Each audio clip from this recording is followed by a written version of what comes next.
ዕለት 19 የካቲት በስመ አብ ወወልድ ወመንፈስ ቅዱስ አሃዱ አምላክ።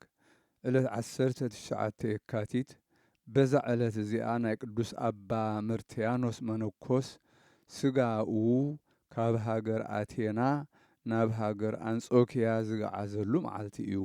እዚ ቅዱስ እዚ ብዛዕባ ሓንቲ ዘማዊት ሰበይቲ ኣብኡ ብዙሕ መከራን ፈተናን ምስ በፅሖ ናይ ጸላእ መጻወድያ ኮይና ናብ ሓጢኣት ክስሕቦን ከተውድቆን ምስ ደለየት ንሱ እውን ተጋዲሉ ንዓለም ክሳብ እተንዕቕ ገበራ።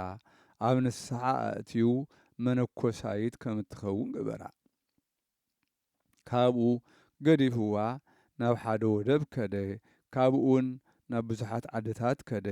ኣብ ሃገረ ኣቴና በፂሑ ቁሩብ መዓልታት ተቐመጠ። ቁሩብ ሓሚሙ ድማ 21 ግንቦት ኣዕረፈ።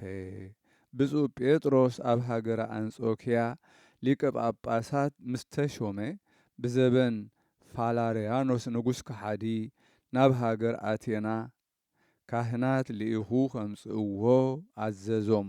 ንሳቶም ከዓ ስጋ ቅዱስ መርትያኖስ ተሸኪሞም ብዓብዪ ክብርን ብብዙሕ ማህሌትን ናብ ሃገር አንጾኪያ ኣብጽሕዎ። እዚ ቅዱስ ሊቀ ጳጳሳት ከዓ ኣኽበሮ ሰዓሞ ኣብ ሳንዱቕ አንቢሩ ናብ ቤተ ክርስቲያን ኣእተዎ። በዓል ገበሩሉ።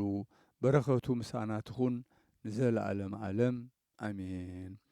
ሰላም ለፍልሰተ ስጋከ ውስተ አንጾኪያ እምአቴና በእደ ጴጥሮስ አብ ዘስርጉ በጵጵስና መርትያኖስ ተወከፍ ዘመስዋዕተ ቃልየ ጼና በከናፍረ ልብ ወበአፈ ህቡእ ህሊና ሶበለ ስጋከ የምህ ሳጹና። ሰላም ንምግዓት ስጋኻ ካብ አንጾኪያ ናብ አቴና ብኢድ ጴጥሮስ አቦ ዝተሸለመ ብጵጵስና መርትያኖስ ተቐበል ናይ ቃለይ መስዋዕቲ ጨና ብኸናፍር ልብን በአፍ ሕቡእ ህሊና ኣብ ዝስዕመሉ ንስጋኻ ሳጹና።